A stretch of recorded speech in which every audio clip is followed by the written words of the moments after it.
Ashutosh Sharma विस्फोरक batting रोमांचक match रे लखनऊ को धूली चढ़ेला दिल्ली कैपिटल। दिल्ली रोमांचक विजय। चैनल को सब्सक्राइब करंतु। चलो वीडियो स्टार्ट करिबा।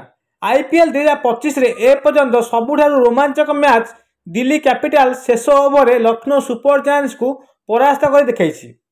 विशाखापट्टनम खेलाइथिबा सीजन चतुर्थ मैच रे लखनऊ प्रथम बैटिंग करी 20 ओवर 209 रन स्कोर करथिला।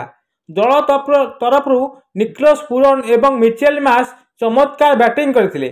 एहा परे मात्र 7 रन रे 3टी विकेट एवं 65 रन रे 5टी विकेट हराइथिबा दिल्ली आशुतोष शर्मा विस्फोरक बैटिंग बल दृढ़ प्रत्यावर्तन करी शेष ओवर मात्र 1 विकेट रे मैच जीति नेछि।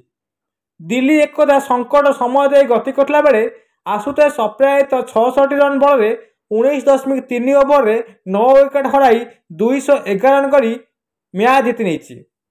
31 बॉल सम्मुखीन होइतिबा आशुतोष निज इनिंग्स मध्य 5टी लेखाएं चौका और 5टी छक्का मारी मैच विजेता साब्यस्त होइतिले।